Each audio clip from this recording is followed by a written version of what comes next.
Data analyst, data scientist, business অ্যানালিস্টের profile আজকাল market কাঁপাচ্ছে। এই সকল জবের স্টার্টিং স্যালারি এভারেজ 7 থেকে 10 লাখের ভেতর। রিপোর্ট অনুসারে 2021 থেকে 2031-এর ভেতর ডেটা অ্যানালিস্ট এবং ডেটা সায়েন্টিস্টের জব 36% পর্যন্ত ইনক্রিজ করবে। লিঙ্কডইনের 49% আইটি জবগুলোর মধ্যে 6% জবই হলো ডেটা সায়েন্টিস্টের উপর, আর সেগুলোর মধ্যে 55% জব এমনও আছে যেগুলোতে কোম্পানিগুলো এন্ট্রি লেভেল ক্যান্ডিডেটদের হায়ার করছে।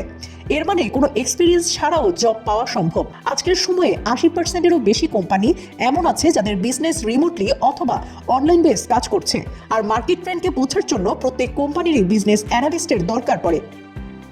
কিন্তু বেশিরভাগ মানুষ তো জানেই না এই ফিল্ডের জন্য সঠিক রোডম্যাপ কোনটি। এমনকি অনেকে মনে করেন যে এই তিনটি কাজ সম্পূর্ণ সেম, কিন্তু এমনটা নয়। এখন প্রশ্ন হলো, data analyst, data scientist, business অ্যানালিস্টের মধ্যে কি পার্থক্য রয়েছে? যদি আমাদের এই ফিল্ডে কাজ করতে হয় তাহলে কেমন কোয়ালিফিকেশন প্রয়োজন হবে, কোন স্কিল আছে যেটি শিখতে হবে, কোথা থেকে স্টার্ট করব, জব কিভাবে পাবো, ক্যারিয়ার স্কোপ কেমন, লং টার্মের জন্য ক্যারিয়ার হিসেবে সিলেক্ট করা যাবে, এআই আসার পর ডিমান্ড কমে যাবে না তো? জানা যাবে এই সব কিছু আজকের ভিডিওতে, তো ভিডিওটিকে স্কিপ না করে দেখুন। সবার প্রথমে এটি বোঝা জরুরি যে data analyst, data scientist, business analyst আসলে কি, আর এটিকে বোঝার জন্য আপনি ফুড পান্ডার উদাহরণ নিচ্ছি। ধরুন আপনি কিছু অর্ডার করার জন্য ফুড পান্ডার অ্যাপ ওপেন করেছেন, আর হোম পেজেই আপনি কিছু রেস্টুরেন্ট এবং ডিশেসের নাম দেখতে পাবেন, এবং ঠিক একইভাবে সকল রেস্টুরেন্ট আপনাকে 20 থেকে 30 মিনিটের মধ্যে খাবার ডেলিভারি করার কথা বলবে। যে কোনো ডিশকে প্রিপেয়ার করতে 15 থেকে 20 মিনিট তো লাগবেই, আর যদি সেটি হ্যাভি ডিশ হয় তবে সেটিকে প্রিপেয়ার করতে আরও বেশি সময় লাগবে। তবুও সেই রেস্টুরেন্ট 30 মিনিটে আপনার বাড়িতে সেই খাবারটি পৌঁছে দেয়। কিন্তু কিভাবে? এবং অ্যাপে আপনি সবসময় ওই সকল রেস্টুরেন্ট এবং ডিশেসগুলোই দেখতে পান যা আপনার পছন্দ। এটি কোনো ম্যাজিক না, অথবা না তো ফুড পান্ডা আপনার বাড়ির এবং আপনার উপর নজর রাখছে। এটি সম্ভব আপনি যদি ইনফরমেশন লগ ইন করার সময় এই অ্যাপে অ্যাড করেছেন, আর সে সকল জিনিস আপনার কাছে অর্ডার হচ্ছে সেটির উপর বেস করে তারা তাদের হোম পেজ ডিজাইন করে। আর কোম্পানির জন্য এই কাজটি করে থাকে ডেটা অ্যানালিস্ট। ডেটা অ্যানালিস্টের কাজ সাধারণত কাস্টমারের সকল ইনফরমেশন সার্ভে এবং ফিডব্যাককে কালেক্ট করে সেটিকে ক্লিন করা, আর সেই ডেটাকে বের করে কাস্টমারকে অ্যাট্রাক্ট করার জন্য প্রোডাক্ট স্ট্র্যাটেজি তৈরি করা। তখন যদি ডেটা সায়েন্টিস্টের কথা বলি, তবে ডেটা সায়েন্টিস্টের কাজ ডেটা অ্যানালিস্ট থেকেও বেশি কমপ্লিকেটেড হয়ে থাকে। ডেটা সায়েন্টিস্ট ডেটা কালেক্ট করে শুধু প্রোডাক্ট স্ট্র্যাটেজি তৈরি করে না, এমনকি ফিউচার প্রেডিকশনও দিয়ে থাকে। যদি আবার ফুড পান্ডার কথা বলি, তবে কাস্টমার কোন সময়ে সবচেয়ে বেশি অর্ডার করে আর কি অর্ডার করে থাকে এটি ডাটা সায়েন্টিস্ট কোম্পানিকে বলে থাকেন। ধরুন সন্ধ্যা 4টার দিকে কোনো এক শহরের নির্দিষ্ট এরিয়াতে সবচেয়ে বেশি অর্ডার পড়ে, তো তারা তাদের ডেলিভারি পার্টনারদের শিফট এই সময়ের মধ্যেই রাখবে। এর সাথেও তাদের এই ডেটার উপর বেস করে রেস্টুরেন্ট ইনস্ট্রাকশন দিবে তারা যেন 4টার দিকে মোস্ট ডিমান্ডিং ডিশেস তৈরি করে রাখে। এর মানে ডেটা সায়েন্টিস্টের জব ডেটা অ্যানালিস্ট থেকে বেশি টাফ হয়ে থাকে। এখন যদি স্কিলস অ্যান্ড কোয়ালিফিকেশনের কথা বলি, তবে ডেটা সায়েন্টিস্ট একটি টেকনিক্যাল জব, আর এর জন্য আপনাকে কমপক্ষে 2 বছরের ডেটা সায়েন্স কোর্স করতে হবে। এটি আপনি গ্র্যাজুয়েশনের পরেও করতে পারেন অথবা ইন্টারমিডিয়েটের পর।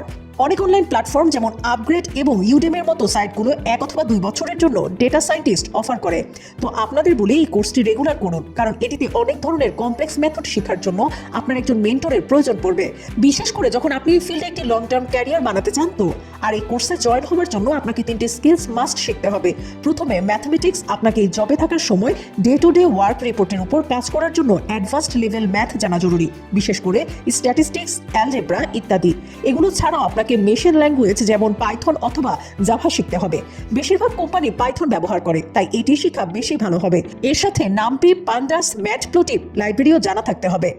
এর জন্য এই ফিল্ডে কোর্স করার ফায়দা তখনই যখন আপনার কম্পিউটার এবং ম্যাথমেটিক্সে ইন্টারেস্ট আছে। কিন্তু যদি আপনি একবার এই সকল স্কিলস শিখে ফেলেন, তবে স্টার্টিং পজিশনে আপনি 3 থেকে 4 লাখ পেয়ে যাবেন, আর এই জবের মাধ্যমে আপনি খুব সহজেই ইউএসএ, ইউকের মতো দেশগুলোতে সেটেল হতে পারবেন। অন্যদিকে ডেটা অ্যানালিস্ট হওয়া ডেটা সায়েন্টিস্ট হওয়ার মতো কমপ্লিকেটেড নয়, কিন্তু হ্যাঁ, ডেটা অ্যানালিস্টের কিছু রেসপন্সিবিলিটিস ডেটা সায়েন্টিস্টের সাথে ম্যাচ করে, কিন্তু এই দুটি প্রোফাইল একটি আরেকটি থেকে আলাদা। ডেটা সায়েন্টিস্টের তুলনায় ডেটা অ্যানালিস্ট হওয়া এবং জব পাওয়া কিছুটা সহজ, শুধু এর জন্য আপনাকে কিছু বিজনেস টুলস যেমন এসকিউএল, পাওয়ার বিএল, মাইক্রোসফট এক্সেল এবং ডাব্লিউ এর মতো কিছু সফটওয়্যারের কাজ শিখতে হবে। আর এই জবে ডেটা সায়েন্টিস্টের মতো অ্যাডভান্স লেভেল ম্যাথের মতো তো দরকার নেই, কিন্তু বেসিক ম্যাথ এখানেও দরকার পড়ে, বিশেষ করে স্ট্যাটিস্টিক্স। এরই সাথে মেশিন ল্যাঙ্গুয়েজ পাইথনে শুধু বেসিক জানতে হবে যেন আপনার ডেটা কালেক্ট করতে এবং সেটিকে ক্লিন করতে হেল্প হয়। আর এটি করার জন্য আপনাকে কোনো আন্ডার গ্র্যাজুয়েট অথবা পোস্ট গ্র্যাজুয়েট কোর্স করার দরকার নেই। আপনি অনলাইনে যে কোনো ভালো প্ল্যাটফর্মের বুট ক্যাম্প জয়েন করে ফিল্ডে কাজ করা শুরু করতে পারেন। এখন আগানো যাক বিজনেস অ্যানালিস্টের দিকে। অনেকে মনে করেন যে ডাটা অ্যানালিস্ট অথবা ডাটা সায়েন্টিস্টরাই বিজনেস অ্যানালিস্ট হয়ে থাকেন। এমনকি অনেক কোম্পানিরাও ডাটা অ্যানালিস্ট এবং বিজনেস অ্যানালিস্টকে একই জব পজিশনের মতো ট্রিট করে, কিন্তু আসলে এমনটা নয়। এটা বলতে পারেন যে কিছু রেসপন্সিবিলিটিস একে অপরের সাথে মিল রয়েছে, কিন্তু এই জবের জন্য কোয়ালিফিকেশন এবং স্কিলস অনেকটাই আলাদা। বিজনেস অ্যানালিস্টের কাজ শুধু কোম্পানির জন্য ডেটা কালেক্ট করা এবং স্ট্র্যাটেজি তৈরি করাটাই নয়, এমনকি ওভারঅল বিজনেসকে সঠিক ট্র্যাকে এনে রেভিনিউ ইনক্রিজ করা, এক্সপেন্স কমানো আর কোম্পানির জন্য লং টার্ম স্ট্র্যাটেজি তৈরি করা এদের কাজ। যেমনটা ধরুন, ফুড প্যান্ডা তাদের সার্ভিস ঢাকা, চিটাগাং, বরিশাল, বগুড়া, কুমিল্লা, খুলনা, কুষ্টিয়াতে চালু রেখেছে, কিন্তু তাদের ঢাকা এবং চট্টগ্রামে তো প্রফিট হচ্ছে, কিন্তু কুমিল্লা এবং খুলনাতে তাদের বর্তমান বিজনেস স্ট্র্যাটেজির জন্য ফেল করছে। তো এমন অবস্থায় কোম্পানি বিজনেস অ্যানালিস্টকে হায়ার করবে, যিনি ডেটা অ্যানালিস্টকে কোম্পানির কাস্টমারদের ডেটা এবং কুমিল্লা ও খুলনার জিওগ্রাফিক্যাল ডেটা কালেক্ট করার জন্য বলবে। যেমনটা কুমিল্লাতে কত পার্সেন্ট লোক ভেজ আর কত পার্সেন্ট লোক নন ভেজ, অথবা কাস্টমার ফাস্ট ফুড অথবা রেস্টুরেন্টে এভারেজ কত টাকা খরচ করছে, সেখানকার মানুষদের এভারেজ ইনকাম কত, সপ্তাহে কোন সেই দিন যেদিন তারা মোস্টলি বাইরে থেকে খাবার অর্ডার করে, এখানকার লোকদের কিরকম খাবার বেশি পছন্দ, স্পাইসি নাকি কম মশলাযুক্ত। এ সকল ডেটা পাওয়ার পর বিজনেস অ্যানালিস্ট কোম্পানির জন্য নিউ বিজনেস প্রপোজাল তৈরি করবে, যেটিকে তিনি কোম্পানি বলবেন ওই সকল সিটিগুলোতে তাদেরকে কি কি জিনিসে পরিবর্তন আনা দরকার, কতটুকু ম্যান পাওয়ার বাড়াতে হবে অথবা কমাতে হবে, কোন কোন রেস্টুরেন্টের সাথে কাজ করা জরুরি যেন আপনার সেলস ইনক্রিজ হয়ে যায়, ইত্যাদি ইত্যাদি। এর মানে বিজনেস অ্যানালিস্ট সেই হয় যার বিজনেস রান করা জানা আছে, এর সাথে কমিউনিকেশন স্কিলসও অসাধারণ থাকা জরুরি, ক্রিটিক্যাল থিঙ্কিং এবং অ্যানালাইটিক্যাল মাইন্ডসেট থাকা জরুরি, যেন ডেটাকে দেখার সাথে সাথেই প্রবলেমসকে ফাইন্ড আউট করতে পারে। এমনকি টেকনিক্যাল স্কিলসের মধ্যে এক্সেল, পিপিটি, ডাব্লিউ, এসকিউএল জানা জরুরি। কমার্স, ফাইন্যান্স, কম্পিউটার অ্যাপ্লিকেশন অথবা ইকোনমিক্স, এর মধ্যে যে কোনো ফিল্ডে যদি আপনি গ্র্যাজুয়েট থাকেন, তাহলে বিজনেস অ্যানালিস্ট আপনার জন্য একটা ভালো ক্যারিয়ার অপরচুনিটি হতে পারে। আর এই ফিল্ডের বোনাস পয়েন্ট হলো এর জন্য আপনাকে মেশিন ল্যাঙ্গুয়েজ অথবা অ্যাডভান্সড ম্যাথমেটিক্স জানার প্রয়োজন নেই। আর যদি কথা বলি জব অপরচুনিটির, তবে এখন 3টি প্রোফাইলের ব্যাপারে বেশিরভাগ মানুষ জানেন না, যার কারণে কোম্পানির এন্ট্রি লেভেলদেরও ভালো স্যালারি পে করছে।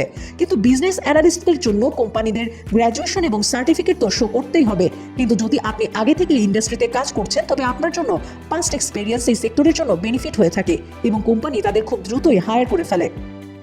তো এখন আপনি বুঝেই গেছেন data analyst, data scientist, business অ্যানালিস্টের মধ্যে কি পার্থক্য রয়েছে, আর এ সকল ফিল্ডে কাজ করার জন্য আপনার কোন কোন স্কিলস শেখা জরুরি। ধন্যবাদ।